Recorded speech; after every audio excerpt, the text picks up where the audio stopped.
Jadi sebelum ditunjuk jadi menteri, mikir dulu, mikir. Partai politik mana kira-kira yang paling banyak mendapatkan jatah? Komentar dari salah satu petinggi Gerindra mengatakan bahwa kalau menteri profesional itu bukan berarti bukan dari parpol loh.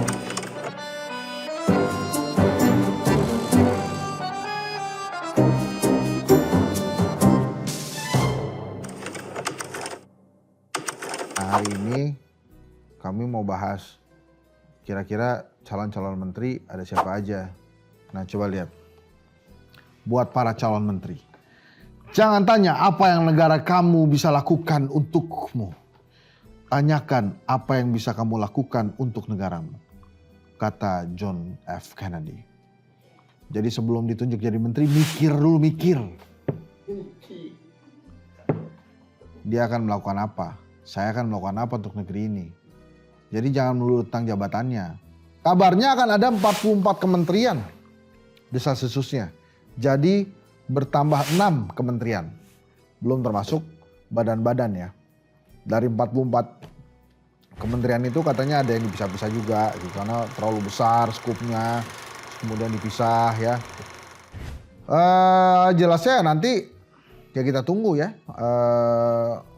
Kementerian-kementeriannya kan seperti apa ya, yang bisa kita pastikan pasti ada Kementerian Luar Negeri, Kementerian Dalam Negeri, pasti ada tuh ya, yang lain-lain kita lihat juga.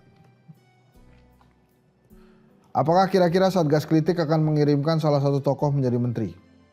Buyuk, bisa saja terjadi ya. Mungkin bisa tahun ini, bisa juga nanti-nanti, tapi terima kasih doanya teman-teman netizen ya. Ya mudah-mudahan di antara kita bisa jadi menteri, amin. Menjelang hari pelantikan Presiden dan Wapres terpilih di 20 Oktober mendatang, adakah kisi-kisi siapa saja menteri di kabinet Prabowo nanti? Pastinya semua adalah warga negara Indonesia. Gini, kan kalau dalam bentukan menteri perdebatannya itu ada dua biasanya. Yang pertama, lebih banyak mana? Dari partai politik atau non partai politik? Kemudian pertanyaan yang kedua, partai politik mana kira-kira yang paling banyak mendapatkan jatah? Ada komentar dari salah satu petinggi Gerindra mengatakan bahwa kalau menteri profesional itu bukan berarti bukan dari parpol loh. Karena dari parpol juga bisa profesional, ya terserah. 44 kementerian boleh. Siapa aja? Wah. Kira-kira yang dari zamannya Pak Jokowi yang masuk ke dalam menterinya Pak Prabowo itu siapa? Mari kita tebak. Sebetulnya tebakannya gampang sih. Yang pertama ketua umum parpol yang ada di kubu Jokowi, yang ada di kubu Prabowo yang sekarang jadi menteri itu kelihatannya bakal jadi menteri Pak Prabowo lagi. Jadi artinya yang pertama Zulkifli Hasan, PAN, sekarang menteri perdagangan. Itu ntar di Pak Jokowi, di zaman Pak Prabowo mungkin jadi menteri lagi. Kemudian Erlangga Hartarto kan sekarang juga jadi menteri. Tapi dia bukan lagi ketua umum parpol, jadi kelihatannya dia nggak jadi menteri lagi. Tapi Bahlil Lahadalia kelihatannya bakal jadi menteri. Udah dua tuh ya, Zulkifli Hasan, Bahlil Lahadalia. Kemudian yang ketiga yang akan juga menjadi menteri, ketua umum partai Golkar tadi udah. Oh, Ahy ya, dia menteri ATR BPN. Mungkin juga akan jadi menteri ATR BPN. Sudah 3 tuh. Golkar, PAN, Demokrat. Terus apa lagi? Ya kira-kira gitulah pembahasan di awal ya. Itu mungkin 3 menteri itu masuk. Terus kemudian siapa lagi? Kira-kira apakah Erick Thohir jadi menteri lagi? Bisa. Tapi yang pasti dia di zaman Pak Prabowo tetap akan jadi ketua umum PSSI. Jadi tebakan-tebakan itu sih bisa-bisa itu teman-teman. Kan ada lain lagi partainya apa lagi ya, PBB, kemudian Gelora, apa sih Gelora kan ya? Gelora. Bukan Gelora kan? Gelora biasa ya, Gelora. Gelora. Terus PKS, P3, apa lagi tuh? Oh ya Nasdem ini bukan Pak Surya Paloh lah pasti. Muhaimin Iskandar juga PKB kelihatannya bukan dia jadi menteri. PKS juga kelihatannya bukan Ahmad Saihu yang jadi menteri. Siapa lagi ya? Wah, jadi memang banyak juga ya orang-orang bisa jadi menteri itu. Tapi yang di sekitaran Pak Prabowo juga banyak tuh. Pak Dasko. Itu kan tangan kanan Pak Prabowo, tangan kanan Pak Jokowi juga tuh sekarang. Keren tuh Pak Dasko. Terus Pak Muzani ya mungkin ya. Terus ada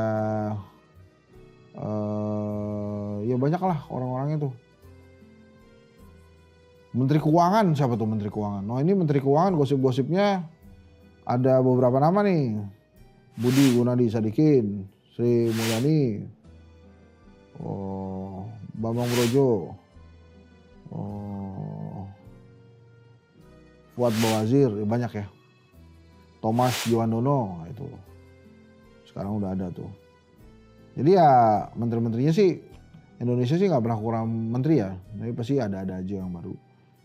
Nah kemudian pertanyaannya kira-kira Pak Prabowo akan mengajak keluarga dekatnya nggak?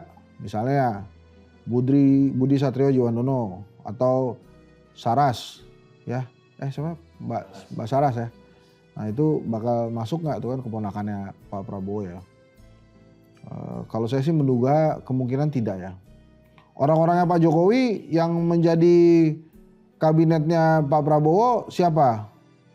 Oh ini kelihatannya ini bukan lagi orang-orang Pak Jokowi tapi kita sebutnya orang-orangnya Mas Gibran yang masuk ke dalam jajaran menterinya Pak Prabowo. Yang dijagokan tuh ada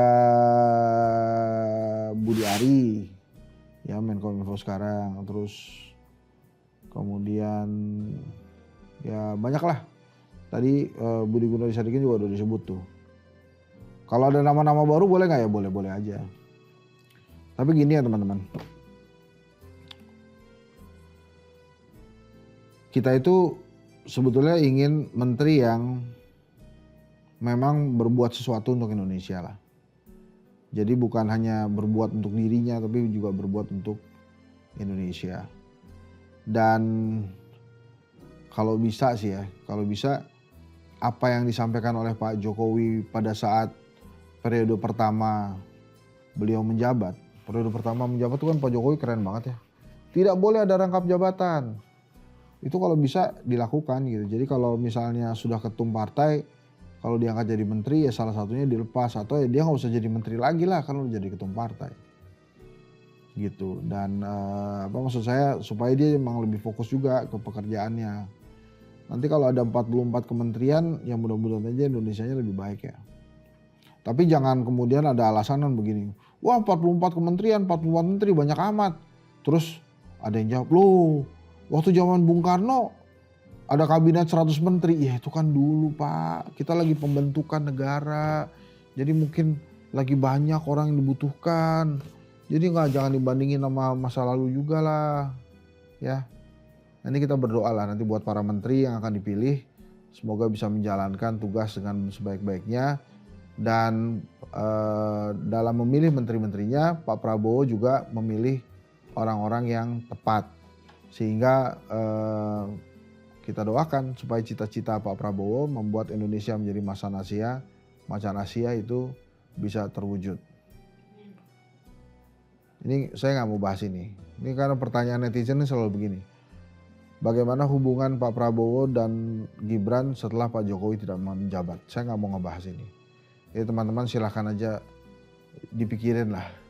Karena saya yakin pikiran kita sama. Terima kasih. Assalamualaikum warahmatullahi wabarakatuh. Kita ketemu lagi di Satgas Kritik selanjutnya. Terima kasih teman-teman sudah membersamai kami. Ini ngomong-ngomong sudah episode 46. Berarti sudah 46 kali kita bertatap muka. Nanti sebentar lagi kita bikin acara off air ya. Nanti teman-teman datang. Acara off airnya ya nanti kita tanya nih ini ibu produser di sini mau di mana tempatnya. Memang sih waktu itu karena saking banyak animonya ya, karena ada 140.000 yang nonton, ada 80.000 yang nonton, 70.000 yang nonton. Waktu itu sampai hari ini pembahasannya katanya mau nyewa GBK karena saking banyak penontonnya ya. Nyewa GBK kita datang syuting cuma 10 menit tuh. Ya nanti ada kolaborasi yang lain sehingga bisa heboh banget gitu. Ada beberapa stadion yang sudah dipikirkan termasuk juga Balai Rakyat ya. Itu masuk lah. Jadi kalau kita lihat makin kecil budgetnya Balai Rakyat aja. Tapi buat teman-teman mahasiswa kalau ingin menyaksikan langsung syuting Satgas Kritik, silakan tulis di kolom komen nama dan universitas mana, kemudian berapa orang yang mau nonton. Karena seperti yang kita tahu, setiap kali syuting Satgas Kritik tuh orangnya banyak banget. Jadi mesti kita tentuin berapa orang, apakah bisa 10 orang, bisa 20 orang gitu. Karena biasanya karena saking padatnya ya paling 4-5 orang bisa. Tapi ditulis aja dulu kira-kira dari mana gitu ya. Kemarin ada beberapa teman universitas mengajukan, itu juga masih kita pertimbangkan. Karena memang daftar antriannya panjang banget. Terima kasih. Assalamualaikum warahmatullahi wabarakatuh. Saksikan Satgas Kritik bersama saya Henry Satrio setiap sore. Itu ditanyain tuh Kak, kalau mahasiswa datang sini nonton mereka disorot nggak? Satu-satu ya? Semua aja Pak jadi satu. Enggak lah, bagusnya kan kalau datang kan mereka pose gitu. Jadi kita jadi agak panjang karena kan misalnya ada 20 orang pose itu kan udah 20 menit. Tambah saya ngomong, jadi kan udah kayak podcast beneran. Tapi janji ya kalau mereka kemari di syuting, di shoot mereka satu persatu. Oke, assalamualaikum warahmatullahi wabarakatuh.